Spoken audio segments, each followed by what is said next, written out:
All right, we're going to call the meeting to order. Rise for the Pledge of Allegiance. Pledge allegiance to the flag of the United States of America and to the republic for which it stands, one nation, under God, indivisible, with liberty and justice for all.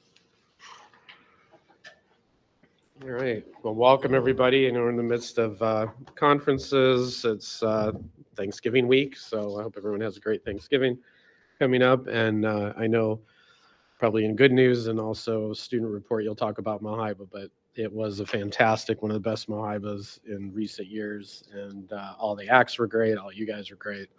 Love to see everybody collaborate. And I think it was, about a quarter of the student population that was involved. I mean, that's impressive. 150 kids. That's awesome. So great job with all of that. It's great to have everybody here tonight, and appreciate you coming. And we'll get right to it. We didn't have any amendments or anything, right? So minutes from October 27th. Move to approve as written. Okay. Any second? All right. All in favor? Okay. And no adjustments to the agenda. Public session, not seeing anyone for that. And so we're going to get right to the staff report with another Mohiba legend. David, and I'll let if you want to introduce. Yeah. So it's our pleasure to kind of highlight our criminal justice program here at Bath Tech. And so we have Mr. Beauregard here to kind of give an overview. And then we have Bryce, I hope I get this right, Bustamante, is that close? All right, yeah, I'm glad. So to give kind of a student perspective, he's a senior here. So thank you guys for being here, I appreciate it. Absolutely. All right, so criminal justice program, we, from our standards that I'm required to teach our students, they come from the Maine Criminal Justice Academy. And there's 20 standards taught at the academy to the recruits that are going in there. Things like criminal law, civil law, constitutional law, search and seizure and arrest, ethics, power, authority, discretion, crisis, conflict, and de-escalation. But we also move beyond just the Maine Criminal Justice Academy standards. We have a college credit course, and in the first year class, that is a criminal justice class, and criminal justice includes law enforcement, the courts, and corrections. So all the jobs that are inside of those areas, I teach them about those jobs and how, like, we go through the court system and what each person does inside of the court system, as well as the correction side of things. All right, so those are part of the program highlights I had written down is exactly what I just talked about. But then we also go and experience it. So recently I've got my senior class doing ride-alongs with the Bath Police Department. I've spoken to several other agencies that are on my advisory board, and their detectives divisions are waiting for the students to come in so they can go over certain things like, how do we cover a burglary in our agency? Or we go to a different agency. It's like, well, how do we do it over here? And how do we investigate things? So I give them like the nuts and bolts, but then they go to the agencies and figure out the differences of how those things actually fit in. We haven't been to the court yet. We went out to arraignments last year. One of the marshals this year, there's going to be a murder trial out at court, and he's trying to get us in there for opening statements for the murder trial. That should be coming up in December. So keep your fingers crossed, because these things don't always take place, but we're hoping for that. We went to the Maine State Prison this year. I think Bryce is going to be talking a little bit about the Maine State Prison trip, but we actually go inside the prison and have contact with some of the prisoners. It's really an eye-opening experience, and it's one of the highlights for these guys over the couple of years. And then, of course, outside instructors coming in. So we have other police officers coming in. We have attorneys coming in, FBI agents, DEA agents. Mr. Stanton's son, Padden, said his name wrong, came in and talked about his job, both in the Secret Service as well as his Department of State job now. So that was really neat for the students to hear what's available outside of just being a police officer in Bath, Maine. They get worldwide experiences. The Maine State Police came in with their polygraph unit and put a student on the polygraph. I think it's one of the pictures up here. You see the polygraph stuff up behind her. College visits, CMCC, recently we went to Thomas College. And some students don't get the chance to go with their parents to colleges, so we want to give them that experience, so we take care of that for them. So we had people from the main USM's School of Law come up and talk to our students about law school and what they're doing, how they get on there. But they also gave them a test or an experience, like they had a case they had to try and figure out what they're going through. So that was pretty good for those guys. All right. Other highlights, Skills USA. We go up to Bangor and compete every year. Where there's a criminal justice component where they do a traffic stop and a couple other things that patrol officers would do. And then there's a crime scene investigation one. I've been the chair of that for the last few years, where they have a crime scene set up and they have to go in and do everything on the crime scene. So from the very beginning and collecting evidence, identifying it, collecting it, preserving it, and writing reports on it, sketches and everything like that. 2 years ago, we won states. We got the nationals and we went down to Atlanta for a week for the competition down there. That was a really good thing for them. I'm almost done. You can have Bryce. Student highlights. This program, this is my 5th year, so I've only had 4 classes that have actually graduated. So those people they're in 2-year schools, 4-year colleges, so SMCC, CMCC, Husson, UMO, USM. They're criminal justice majors, they're forensics majors, psychology. I spoke to one graduate a couple weeks ago, and she's going from the 2-year CMCC program into a 4-year program focusing on psychology. Her goal is to be working in human trafficking and forensic psychology, and she really hopes to get into the behavioral unit in the FBI. There's another student graduated a couple of years ago. She was in the accelerated law program at USM. She'll be finishing that up this year, taking her LSATs in the spring, summer, and hoping to get into law school the following year. Workforce related, I've got a graduate at Saginaw Communication Center. She's been there for a couple of years. I have one out of Two Bridges Regional Jail working in corrections right now. So at 18, you can't be a police officer, but you can work in corrections and you can work in jails. The difference is carrying a gun or not.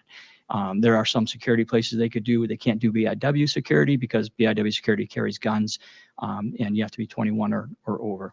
And really exciting, one of the graduates from a couple years ago, one of my first classes, just got hired on at Falmouth PD full-time as a police officer. He sent me a picture of him swearing in. That picture is up in this. And then today he sent me a picture of his first overnight shift. And I didn't get that into the PowerPoint for you guys. But it was really cool for him to get that achievement. So, and then hopefully you've enjoyed some of the things that we've been working on. So as a police officer, you got to know how to change a tire. So we went down, we combined with auto and changed tires. And a couple of these things. We do physical fitness. Sometimes I have the students teach the class, and that particular one is a dance, a girl who dances every night. So she taught us dance. We did the warm up and some of the physical activities in that one. All right. So unless you have any questions, which I'd great to answer, but I'm sure you want to hear from Bryce. Good. All right. Bryce Bustamante, he's a senior in the program. This is his 2nd year. He's been doing some really good things. Good evening, everyone. Bryce Bustamante. I'm a senior here at Morris High School, and this year will be my 2nd year in the criminal justice program. I'm also a member of the National Technical Honor Society. So I picked this class because I've dreamed of being a police officer, and it made sense for me to apply for this class, and it teach me about the field I'm interested in and help me get a head start in the understanding of the criminal justice system. I like this class. I mean, I love it. I get to do hands-on stuff, cool stuff, like investigating mock crime scenes, busting Morris and bad tech, staff for expired car registrations. And we get to go on field trips. Like what he said, we went to Main State Prison, courts, college stores, and local police departments. I've also gotten to meet and talk to people who worked in different areas of the criminal justice system. We have guest speakers from the FBI, Homeland Security, local law enforcement agencies, such as detective, police officers. It's interesting to hear about the many different types of jobs that are connected to this criminal justice field, and to hear from people who are actually working in these jobs. I think one of the coolest things that I've been able to do as a part of this program is to visit the Main State Prison. We actually get to talk to the correction officers, the prisons, the inmates, and the other staff in order to get a better understanding of the prison itself, its employees and its inmates. I would have never imagined that I would be able to go inside the prison and have a first-hand conversation with these people. It's a cool experience. Being part of this class has taught me a lot about myself. I have learned skills such as how to talk to all kinds of people, professionalism, and have gained energy from my future. My participation in this class has helped me build confidence and encourage me to explore justice system in other places. When I was visiting my family in the Philippines, I spent a day with a police officer there to see what their job is like compared to the United States. And everything was very different. The police officer worked 24-hour shifts. They don't wear body cameras. They communicate through Facebook messengers. So now I have a better understanding what my path I could take after graduation. Participation in this program has helped me build a strong foundation of knowledge in the criminal justice, which makes me feel confident and provides me with a head start in this field. I am happy that I've made the choice and have a big impact in my future. So, thank you so much. Questions for them? Questions? Go ahead. Do you, Yeah. this is so many, this is more of a program and for a lot of mental health, that's a lot of what the calls are, but is that sort of incorporated how the different types of calls that you would get as a person? I mean, yeah, you would get that, but like we're learning how to do the mental stuff, like about how that kind of like you just said, like whatever you said. I'm sorry, the The differences, I guess. yeah. So we get to learn how to handle it and what to expect and all that type of stuff. So Do you think like how to evaluate the situation to figure out what's Yeah, kind of state like somebody's in just and kinda, yeah, yeah. talking people down, I Yep. guess, versus, yeah. and so Bryce, what again are you thinking of doing? so right now, after graduation, I'm thinking about going to the military before because I can't join until I'm 21. Right, as far as to Yeah. actually be a police, Mhm. yeah. Or just go to college and go to school for criminal Mhm. justice. Cool. And yeah, and wait till. So looking at those couple options. That's Yeah. great. I'm sure you'll do great. Isn't it? Any other questions on the program? Bryce, Yeah, what go was your ahead. biggest takeaway from the prison visit? Everybody expect that every inmate is like bad or whatever, but they have this like what's the word? Earned living unit, is where like inmates can have a pretty much free living, like just walk around, have their own kitchen, the living room, and they even have pets, and they have like carpentry room in there, and all that type of stuff. That's what I learned that for the prison, because I thought the prison is just like bad and everything, but I got to that and I saw that how it's just different. They have all this kind of they get to learn stuff because they've been there for a while, and getting into the earning living unit, you have to be there. You have to be good for like 5 years, right? You have to, yeah. So yeah. Wow, that's fascinating. Thank you both very much for that. There's a lot of detail I hadn't realized that's really in that program. So thanks for highlighting it and bringing it to us. Appreciate it very much. Thank you. All right. Wow, that's impressive. It's just really great. And let's move on to the student board report. Yeah. Well, like you said, we had Mohiba this past weekend. We had 150 student participants from Morse, so about a quarter of the school, which included an act from the Unified class, working with a local organization, which was Spark Inclusive Arts.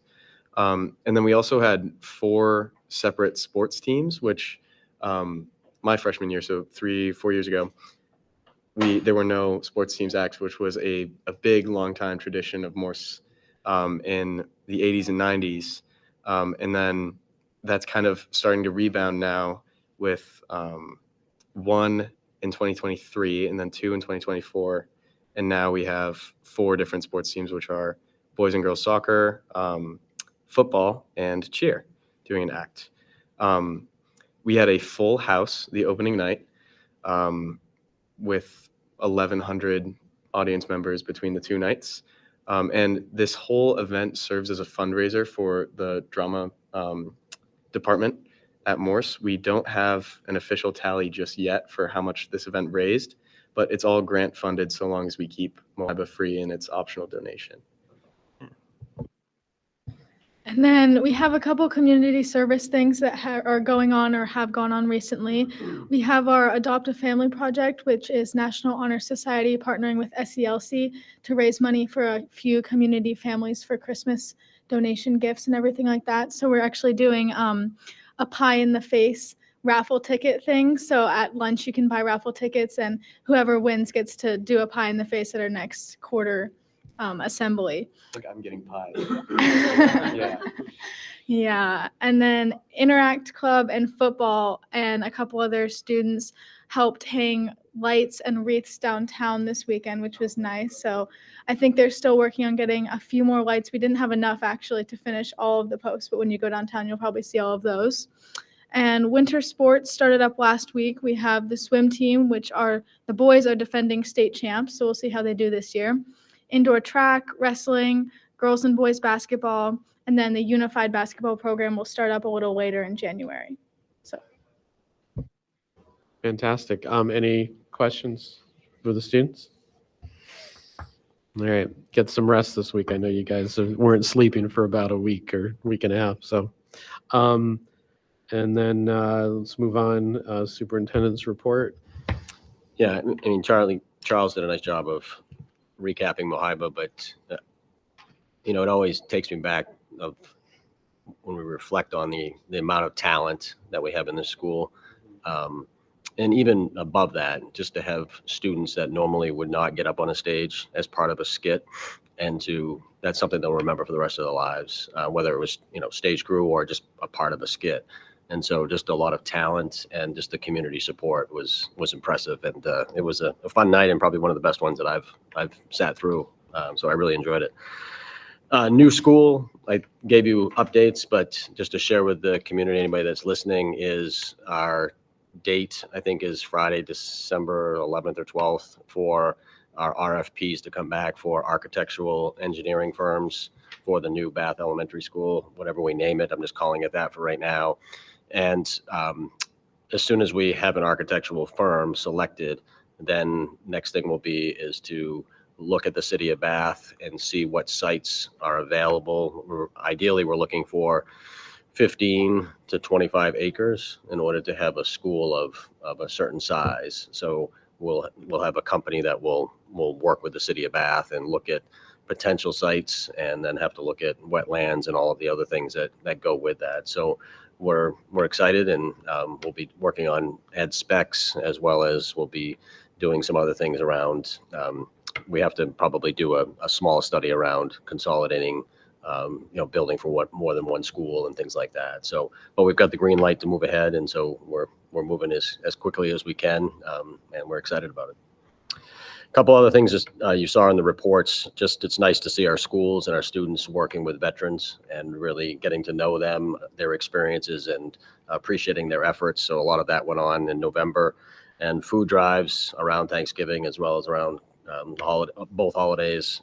It's nice to see the food drives in our schools that either go to the food banks around town or go to families in need. And last couple of things is that we're offering Chinese as an after-school club at Woolwich. We weren't able to find, you remember in the budget process last year, weren't able to find a halftime teacher. So we felt like there was, what else could we do? So we have one of our ML staff persons that's willing to go over there 2 days a week. And I think it's just might be starting right after the Thanksgiving break. And we'll see how many students we have and see how that goes. And then last but not least, just an FYI, I didn't bring calendars with me today, but our plan, and I just want to see if you have any questions, but our plan, very similar to last year, is to have the first 3 snow days be traditional snow days.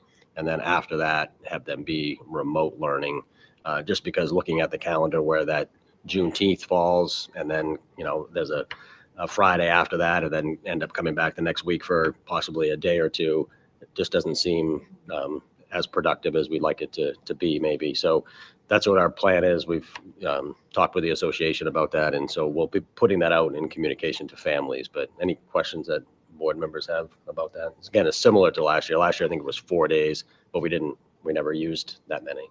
So we didn't have to go remote last year. What's that? Does that start, what grade does that start? It would be everybody. It would be everybody from, kindergarten, yes. Yeah.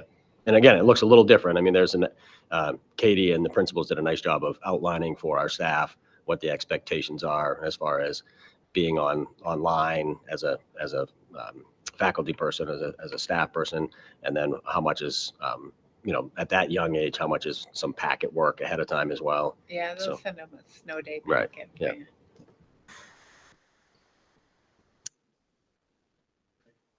Any questions for Patrick? Okay, finance, Deb.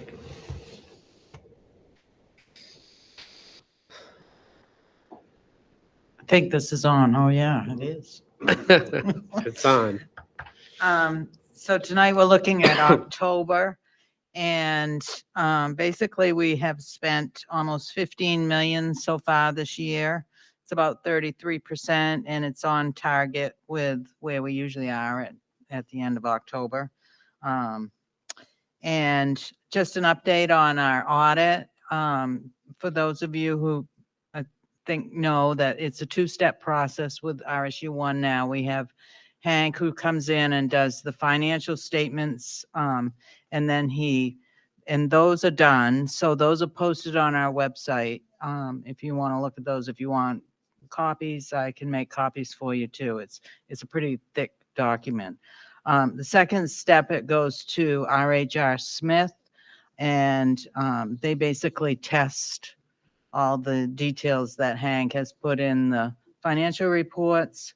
And but those audits, that official audit, will not be done until after December. So we filed an extension with the state, and the big reason for that is the federal government has compliance guidelines that they issue every year, and those haven't been issued for this year.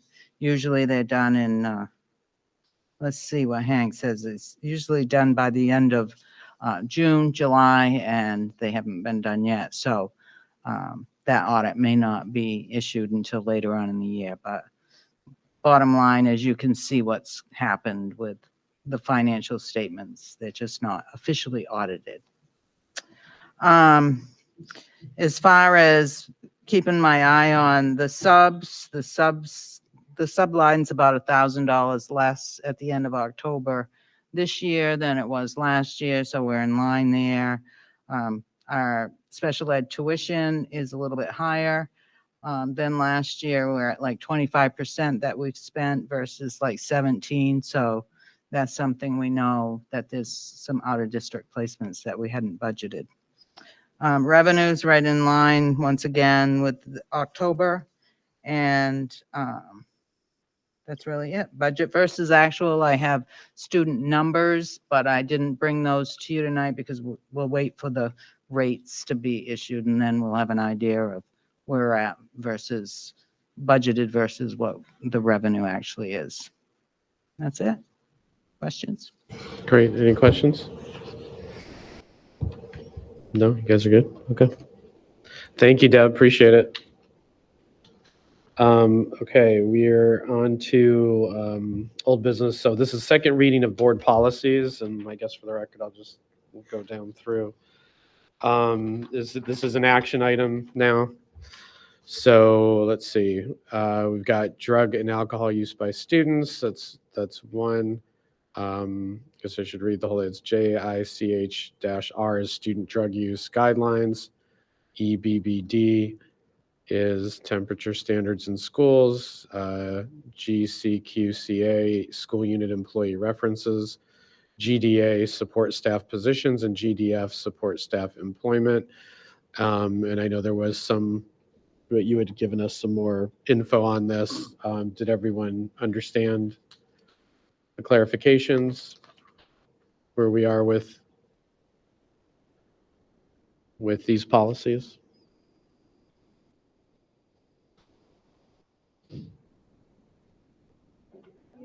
Okay. I mean, if you're okay with it, then if you want it, we'll do it. Yeah, we'll take them all at once unless there's a question on any individual one you want to discuss. Otherwise, just make a motion for the, I move to approve the board policies. do we have a second? Second it. Okay, any other discussion or question? No? Okay, all in favor? All right. That's all done. Now we have first reading of board policies. You have BEDH, public participation at board meetings, and IJOC, school volunteers. I believe that first one, the public participation at board meetings, is really just some more clarification with a lot of different, people showing up at meetings and, they're not always local. And so the question is, what does that mean? What doesn't it mean? So a lot of the language in there is just to clarify how we proceed if we get groups of people who come here and how that works. Yeah. Yeah, I mean, both of these policies also just, Yeah, it's been a long time. 2009 and then 2012 was the other one, school volunteers. So, yeah. So dynamics change and so wanted to update them and make sure we're up, we're with the times and that we can meet them. Any questions on it? We're not voting today, so you've got time, but if there's any immediate questions or clarification after reading through it.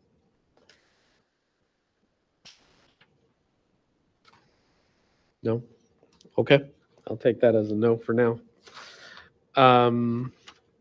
So that we'll vote on that next time. Board goals, I don't think we really have to, unless you wanted to go through. Jennifer usually does that. She's not here. Just as a reminder, we are going into the next meeting. We're going to meet at 5:15 because we are going to go into some goal setting workshops. It's going to be on Monday, the 15th, a little early, obviously, because of Christmas. So that's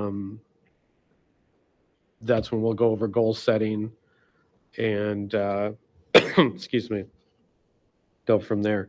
Any questions on the next meeting date? No, we're all good. All right, that's a quick one today.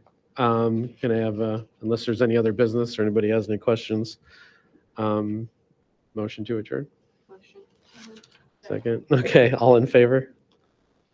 All right, we're good. Thank you all for being here and moving things along. And I hope everyone has a wonderful Thanksgiving and everybody's happy and healthy. Take care.